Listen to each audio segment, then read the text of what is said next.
Aí a gente faz a viagem toda da civilização humana, toda a viagem, perseguindo na filosofia, na religião, em todas as vertentes da busca de conhecimento, de sabedoria, está e habita essa questão de fundamento sobre a responsabilidade da dor. Quem é o responsável pela dor? Quem é o responsável pela desigualdade? Quem é o responsável por uns verem e alguns não verem? Ou por que não há uma intervenção de tal modo que só exista entre nós a perfeição, sem a angústia, sem a lágrima, sem a perda? Por quê? E aí eu me lembro, por exemplo, de mim mesmo, quando eu era bem jovem, na fé, com meus 18 anos, 19, quando eu me converti, que eu ganhei assim aquela ideia de que o paraíso e aquele mundo do Éden era um mundo onde o mosquito não chupava sangue. Era um mundo onde os crocodilos eram vegetarianos. Era um mundo de leões veganos.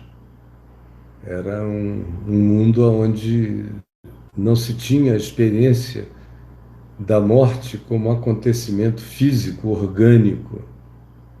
Era uma tentativa infantilmente literalista de me mostrar fiel ao que me tinham ensinado no geral. Mas isso demorou pouco tempo em mim. Logo, logo eu fui vendo que nós não estávamos falando ali de nada que não fosse de uma construção arquetípica, sobretudo acerca da mutação do olhar humano e da descoberta do homem acerca do significado de uma morte muito mais profunda do que aquela que mata o corpo apenas. Então, desde sempre, essa é a questão dos que querem aprender ou dos que têm algum interesse. Claro que tem uma quantidade enorme de pessoas que está se lixando, que não quer saber de nada, qual o significado de coisa alguma, são seres bastante animais, apenas tão somente mamíferos, são símios com cara de humanos existindo entre nós, são verdadeiras tribos de bonobos, de todo tipo de primata anterior, com uma inteligência maravilhosa em alguns aspectos e absolutamente patética no que diz respeito a outras dimensões. Então, tem gente que não quer saber de nada. Mas tem alguns, inclusive os discípulos, dentre os discípulos, que mantêm esse conflito, que continuam fazendo essa pergunta: quem pecou? Para que nascesse cego, para que tivesse os problemas que tem, para que seja filho dessa família. Quem pecou? E quando você diz que nem tudo que dói é fruto do pecado, a maioria das pessoas não conseguem entender. Não conseguem entender uma quantidade enorme de dimensões vinculadas à dor e ao sofrimento. Por exemplo, a gente está no meio de uma crise, na crise do novo coronavírus. E o que acontece? O que acontece é que nós estamos experimentando a transformação, a mutação ente, de um ente que não veio do espaço, que é aqui da Terra, que aprendeu a sobreviver a nós. Quando nós descobrimos os antibióticos, por exemplo, a penicilina, foi equivalente a uma bomba atômica no organismo. Pá, pá. Foi uma coisa que fazia do doente microbiótico um japonês em Hiroshima e Nagasaki, caiu em cima. E mudou o mundo. Por isso a gente gripa hoje com tanta tranquilidade. O que foi? Não, só uma gripinha. Que quando seja uma coisa que deixa a gente amolecido, a gente sabe que não morre mais daqueles sintomas. Eles não vão mais nos matar. Mas até há um tempo atrás, a gripe matou mais do que a maioria das coisas. A malária, as outras pestes, como a peste negra. Mas todas essas coisas a gente acompanha na cronologia das pestes na história. E você tem pestes antigas, de 3.500 anos atrás. Mas nada se compara ao que aconteceu na Europa na Idade Média, que é justamente quando as grandes cidades começam a ser erguidas para todos os lados, os sistemas de esgotos podres, valas negras, águas poluídas, sujeira urbana, fezes para todos os lados, ratos surgindo, baratas, todo tipo de acumulação, de troca, e os homens totalmente ignorantes para o processo. E aí a sujeira urbana deflagrou pestilências extraordinárias atribuídas ao juízo divino, à raiva de Deus, ao apocalipse, a qualquer outra coisa, quando na realidade o que se estava experimentando era o retorno da própria produção humana. Eu construo uma cidade com infraestrutura zero e com milhares e milhares de pessoas em cima, jogando seu lixo e seus dejetos e acumulando tudo, eu estou construindo uma bomba biológica que vai me atacar.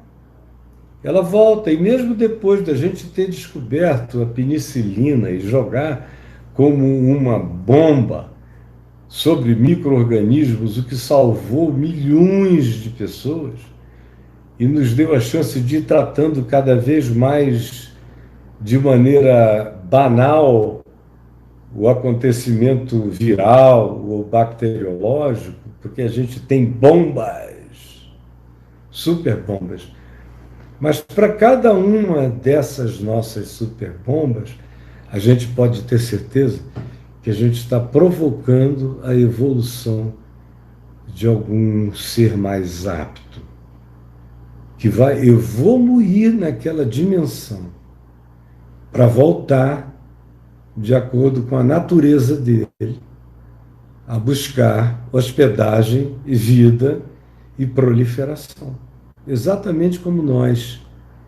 Eles vêm nascendo de nós, aumentando conosco, por causa de nós, e voltam para nós de tempo em tempo, quando a gente fica cara a cara com alguma coisa que evoluiu ao nosso poder de matar e que se tornou superpotente em relação às nossas defesas. Acontece o tempo todo. É assim que as coisas vão. A gente está recebendo agora um pequeno retorno de nós mesmos. Não tem nada envolvendo o céu ou o inferno. Tudo tem a ver com o fato de que a gente semeia, a gente colhe, a gente fere, a gente é ferido. A gente, por exemplo, na nossa grande ignorância, decidiu que o melhor que se podia ter eram grandes cidades.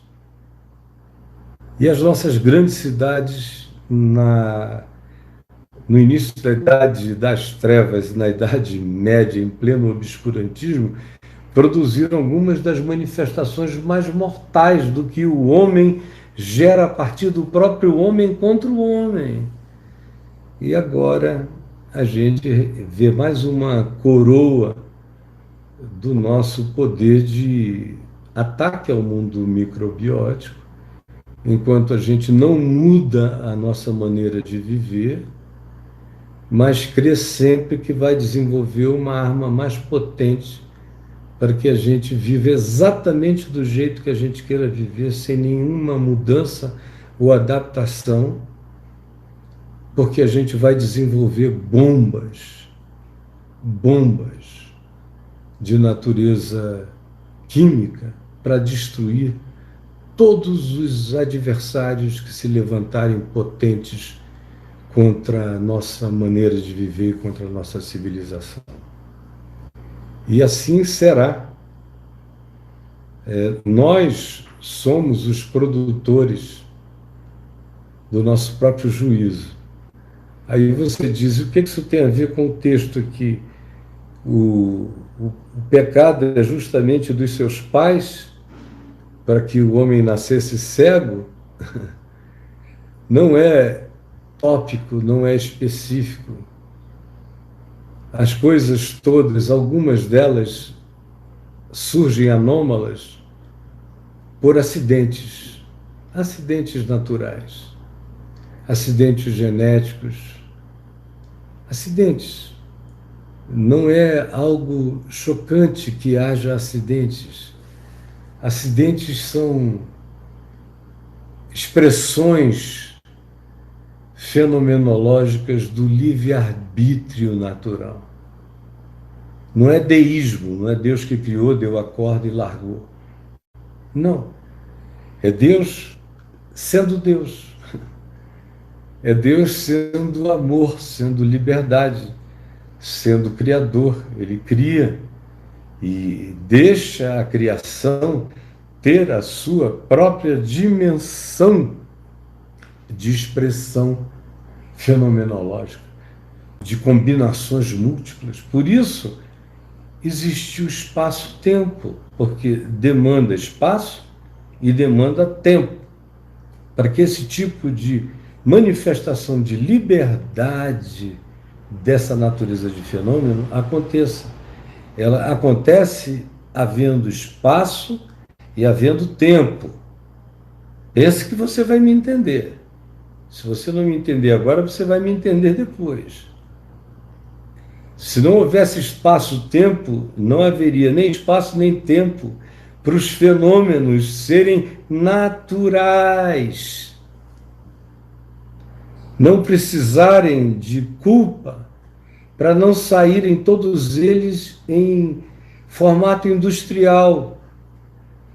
São fenômenos que normalmente se organizam para que aconteçam de maneira a que nós os chamemos de normais. Mas só são normais porque a essas regras existem liberdades de exceções. Existem também aqueles acontecimentos que decorrem da continuidade genética, da sobrevivência do indivíduo com essa condição e que pode ir gerando pessoas semelhantes a ele. Acontece também. Tanto quanto acontece de que nós experimentemos o resultado e a consequência das nossas próprias ações. E não é algo kármico nem vingativo, é simplesmente causa e efeito no espaço-tempo. Como também existe E só existe uma quantidade imensa de anomalias atingindo pessoas que não tiveram participação em absolutamente coisa alguma. É como o cego de nascença, só tinha nascido assim. Mas os discípulos querem saber de quem é a culpa.